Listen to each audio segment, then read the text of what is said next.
Hello traders, high guys. ನಾನು ನಿಮ್ಮ ಮೋಹನ್ ಮಾತಾಡ್ತೀನಿ. ನೀವು ನೋಡ್ತಾ ಇರೋದು ಮೋಹನ್ ಫಿನಾನ್ಷಿಯಲ್ ಅಕಾಡೆಮಿ.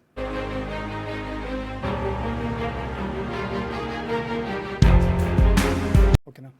ಸೊ ಇವತ್ತು ನೀವು ನೋಡೋದಾದರೆ ಏನಂದರೆ, ನಾನು ಇವತ್ತೊಂದು ಬೆಳಗ್ಗೆ ಇನ್ಸ್ಟಾಗ್ರಾಮಲ್ಲಿ ಒಂದು ರೀಲ್ಸನ್ನು ಪೋಸ್ಟ್ ಮಾಡಿದ್ದೆ. ಇವತ್ತಿನ ಇಂಟ್ರಾಡೇ, ಓಕೆನಾ, ಇವತ್ತಿನ ಲಾಭ ಮತ್ತು ಹಾಗೂ ನಷ್ಟದ ಬಗ್ಗೆ ಒಂದು ಪೋಸ್ಟನ್ನು ಮಾಡಿದ್ದೆ ಅಲ್ವಾ. ಸೊ ಈ ಟ್ರೇಡ್ನ ನಾನು ಹೇಗೆ ತೊಗೊಂಡೆ, ಯಾವ ಕನ್ಫರ್ಮೇಷನ್ ಮೇಲೆ ತೊಗೊಂಡೆ ಅಂತ ಹೇಳಿ ನಿಮಗೆ ವಿವರಿಸ್ತಾ ಹೋಗ್ತೀನಿ ತುಂಬ ಸುಲಭವಾಗಿ. ನಿಮಗೆ ಅರ್ಥ ಆಗ್ಬೋದು ಅನಿಸುತ್ತೆ. ತುಂಬ ಬಿಗಿನರ್ ಇದ್ದರೆ ಅರ್ಥ ಆಗೋದಿಲ್ಲ, ಏನು ಮಾಡೋಕ್ಕಲ್ಲ. ನೆಕ್ಸ್ಟ್ ಬರುವ ವೀಡಿಯೋಗಳನ್ನು ನೋಡ್ತಾ ಹೋಗಿ, ಖಂಡಿತ ಅರ್ಥ ಆಗ್ಬೋದು.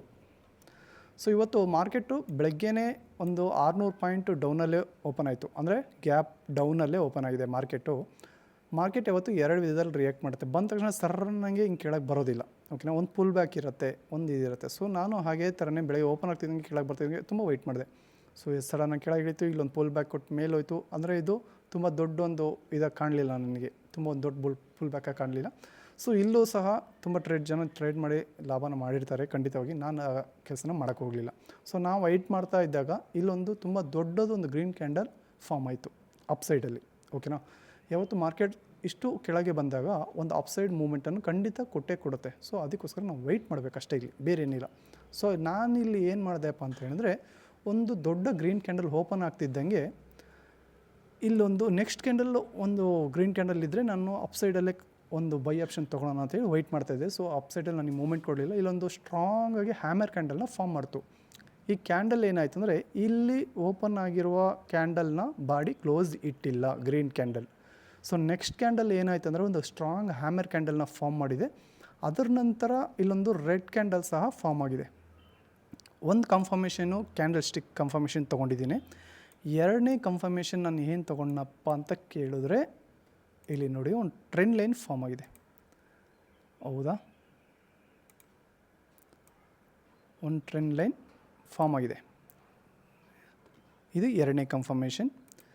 ಮೂರನೇ ಕನ್ಫರ್ಮೇಷನ್ ಏನಪ್ಪ ಅಂದರೆ, ಇಲ್ಲಿ ನೋಡಿ ಒಂದು ಪುಲ್ ಬ್ಯಾಕಲ್ಲಿ ಮಾರ್ಕೆಟ್ ತುಂಬ ಚೆನ್ನಾಗಿ ವರ್ಕ್ ಆಗಿದೆ. Low and high, low high, low high.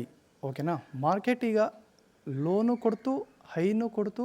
ಅದೇ ಥರನೇ ಇಲ್ಲಿ ಲೋ ಹೈ ಲೋ ಅಂದಾಗ, ಇಲ್ಲಿ ಲೋ ಕೊಟ್ಟ ಮೇಲೆ ಒಂದು ಹೈ ಕೊಟ್ಟಿದೆ ಅಂದಾಗ ಇಲ್ಲಿ ಲೋ ಕೊಡೋದಂತ ಇನ್ನೊಂದು ಕನ್ಫರ್ಮೇಷನ್ನು. ಸೊ ಇಲ್ಲಿ ಒಂದು ಹ್ಯಾಮರ್ ಕ್ಯಾಂಡಲ್ ಫಾರ್ಮ್ ಆಗಿದೆ. ಅದರ ನೆಕ್ಸ್ಟ್ ಟ್ರೆಂಡ್ ಲೈನು ಸಹ ಇದೆ. ಇಲ್ಲಿ ನೆಕ್ಸ್ಟ್ ಅಗೇನ್ ಇನ್ನೂ ಒಂದು ಕನ್ಫರ್ಮೇಷನ್ ಅಂದರೆ, ಖಂಡಿತ ಇಲ್ಲಿ ನೋಡಿ ಈ ಹ್ಯಾಮರ್ ಕ್ಯಾಂಡಲನ್ನು ಈ ರೆಡ್ ಕ್ಯಾಂಡಲ್ ಫುಲ್ಲಾಗಿ ನುಂಗ್ಬಿಟ್ಟಿದೆ. ಅಂದರೆ ತನ್ನ ಒಳಗೆ ಫುಲ್ಲಾಗಿ ರೆಡ್ಡಾಗಿ, ಅಂದರೆ ಸೆಲ್ ಸೈಡಾಗಿ ಫುಲ್ ಪರಿವರ್ತನೆ ಆಗಾಯಿತು. ಅಂದರೆ ಹೆಂಗಂದರೆ, ಇಲ್ಲಿ ನೋಡಿ ಈ ಕ್ಯಾಂಡಲ್ ಮೇಲ್ಗಡೆ ಓಪನ್ನ ಬಾಡಿ ಒಳಗಿದೆ, ಕ್ಲೋಸ್ ಇಟ್ಟಿರೋ ಜಾಗದಲ್ಲೂ ಗ್ರೀನ್ ಕ್ಯಾಂಡಲ್ ಒಳಗಿದೆ. ಸೊ ಈ ಕನ್ಫರ್ಮೇಷನ್ ತೊಗೊಂಡ ನಂತರ ನಾನೇನು ಮಾಡ್ತೀನಿ, ಟೈಮ್ ಇಲ್ಲ ರೆಡ್ಯೂಸ್ ಮಾಡ್ತೀನಿ. 1 ಮಿನಿಟಿಗೆ ಬರ್ತೀನಿ. ತುಂಬ ಸುಲಭವಾದ ಕೆಲಸ ಇದು. 1 ಮಿನಿಟಿಗೆ ಬಂದ ನಂತರ ಇಲ್ಲಿ ನೋಡಿ ನಿಮಗೆ ಆ ಮಾರ್ಕೆಟ್ ಸ್ಟ್ರಕ್ಚರು ನಿಮಗೆ ಕಾಣುತ್ತೆ, high low. So low high ಹತ್ರ ಕಾಣುತ್ತೆ. ಓಕೆನಾ, ಮಾರ್ಕೆಟಿಂಗ್ ಈ ಥರ ರಿಯಾಕ್ಟ್ ಆಗಿದೆ ಅಂತ ತುಂಬ ಈಸಿ ಅಲ್ವಾ. ಅದೇ ಥರನೇ ಈಗ ಇಲ್ಲಿ ನೋಡಿ, ಒಂದು ಲೋ ಫಾರ್ಮ್ ಆದ ತಕ್ಷಣ ನಾವು ತಿರ್ಗಾ ಅಗೇನ್ ಕೆಳಗೆ ಹೈ ಫಾರ್ಮ್ ಆದ ತಕ್ಷಣ ಈಗ ಲೋಗೆ ಬರುತ್ತೆ ಅನ್ನೋದನ್ನ ತುಂಬ ತಪ್ಪು. ಇಲ್ಲಿ ಒಂದು ಸಣ್ಣ ಪುಲ್ ಬ್ಯಾಕ್ನ ನೋಡಬೇಕು. ಹೆಂಗಪ್ಪ ನೋಡ್ತೀರಂದರೆ, ಸೊ ಇಲ್ಲಿಂದ ನಮಗೆ ಇಲ್ಲೊಂದು ಹೈ ಕೊಟ್ಟಿದೆ ಅಂದಾದಮೇಲೆ ಇಲ್ಲೊಂದು ಸಣ್ಣದೊಂದು ಹೈ, ಅಗೇನ್ ಲೋ ಬರುತ್ತೆ. ಓಕೆನಾ, ಈ ಹೈಯಲ್ಲೂ ಒಂದು ಇಲ್ಲೊಂದು ನೋಡಿ ಈ ಕ್ಯಾಂಡಲ್ ಹ್ಯಾಮರ್ ಕ್ಯಾಂಡಲ್. ಆ ನಂತರ ನೆಕ್ಸ್ಟ್ ಕ್ಯಾಂಡಲ್ಲೇ 11:05ಕ್ಕೆ ನಾನು ಎಂಟ್ರಿ. ಓಕೆನಾ, ಇಲ್ಲಿ ನಾನು ಎಂಟ್ರಿ ಕೊಟ್ಟಿದ್ದೇನೆ 1:2 ಅಲ್ಲಿ. ಇಲ್ಲಿ ನಾನು ಟಾರ್ಗೆಟು ಸ್ಟಾಪ್ ಲಾಸನ್ನು ಕೊಟ್ಟಿದ್ದೇನೆ. ನನ್ನ ಸ್ಟಾಪ್ ಲಾಸ್ ಈ ಕ್ಯಾಂಡಲ್ನ ಮೇಲೆ, ತುಂಬ ಸಣ್ಣ ಸ್ಟಾಪ್ ಲಾಸ್. ಟಾರ್ಗೆಟ್ ಇಲ್ಲಿ ತನಕ ಅಷ್ಟೇ, ಅಂದರೆ 1:2. ಇಲ್ಲಿ ನೋಡೋದಾದರೆ 1:4 ಅಥವಾ 5 ನೋಡ್ಬೋದು. ಯಾಕಂದರೆ ಇಲ್ಲಿ ಕ್ಯಾಂಡಲ್ ಮೂವ್ ಆದಂಗೆ ಪ್ರೀಮಿಯಮ್ ಮೂವ್ ಆಗ್ತಿಲ್ಲ. ಯಾಕಂದರೆ ನಾಳೆ ಎಕ್ಸ್ಪೈರಿ ಇದೆ. ಸೊ ಟೀಟಾ ಇದರಿಂದ ಅಲ್ಲಿ ವ್ಯಾಲ್ಯೂ ಕಮ್ಮಿ ಆಗ್ತಾ ಹೋಗುತ್ತೆ. ಪ್ರೀಮಿಯಮಲ್ಲಿ ವ್ಯಾಲ್ಯೂ ಕಮ್ಮಿ ಆಗ್ತದೆ. ತುಂಬ ಹೈ ಇದೆ ವ್ಯಾಲ್ಯೂ. ಯಾವ ಥರ ಇತ್ತಂದರೆ, ಎಲೆಕ್ಷನ್ ಟೈಮಲ್ಲಿ ಸಹ ಅಷ್ಟೊಂದು ವ್ಯಾಲ್ಯೂ ಇದ್ದಿಲ್ಲ. ಇವತ್ತು ಇಷ್ಟೊಂದು ವ್ಯಾಲ್ಯೂ ಇದೆ. ಯಾಕಂದರೆ ಆಲ್ಮೋಸ್ಟ್ ಎಲ್ಲರಿಗೂ ಗೊತ್ತುಂಟು ಮಾರ್ಕೆಟ್ ಕೆಳಗೆ ಬೀಳುತ್ತೆ ಅಂತ. ಹಾಗಾಗಿ ಎಲ್ಲರೂ ಶಾರ್ಟ್ ಮಾಡಿ ಅದನ್ನ ರೆಡಿ ಮಾಡಿ ಇಟ್ಟಿರ್ತಾರೆ. ಹಾಗಾಗಿ ವ್ಯಾಲ್ಯೂಮ್ ತುಂಬಾ ಜಾಸ್ತಿ ಇತ್ತು, ವಾಲ್ಯೂಮ್ ಅಂದರೆ. ಸೊ ಇಲ್ಲಿ ನೋಡಿ, ಇಲ್ಲಿ ಸುಮಾರು ನಮಗೆ ಎಷ್ಟು ಪಾಯಿಂಟ್ಸ್ ಕೆಳಗೆ ಬಂದಿದೆ ಅಂದರೆ 49 ಪಾಯಿಂಟ್ಸ್ ಬಂದಿದೆ ಅಲ್ವಾ. ಈಗ ಪ್ರೀಮಿಯಮ್ ಅಷ್ಟು ಮೂವ್ ಆಗಿದೆ ಅಂದರೆ ಖಂಡಿತ ಇಲ್ಲ. ನಾನು ಎಂಟ್ರಿ ನೋಡಿ ತುಂಬ ಕ್ಲಿಯರಾಗಿ ಇಲ್ಲಿ ಕಾಣುತ್ತೆ ನಿಮಗೆ. ಇದನ್ನ 5 ಮಿನಿಟಿಗೆ ಹಾಕ್ಕೊಳ್ತೀನಿ. 1 ಮಿನಿಟಲ್ಲಿತ್ತು. ಓಕೆ, ಗೊತ್ತಾಗ್ತಿದೆಯಾ ಮಾರ್ಕೆಟು ತುಂಬ ಕ್ಲಿಯರಾಗಿ. ಅದೇ ಥರನೇ ಇಲ್ಲೊಂದು ಹ್ಯಾಮರ್ ಕ್ಯಾಂಡಲ್, ಇಲ್ಲಿ ಗ್ರೀನ್ ಡೋಜಿ ಕ್ಯಾಂಡಲ್ ಅಂತ ಹೇಳ್ತಾರೆ, ಕೆಲವೊಬ್ಬರು ಹ್ಯಾಮರ್ ಅಂತ ಹೇಳ್ತಾರೆ.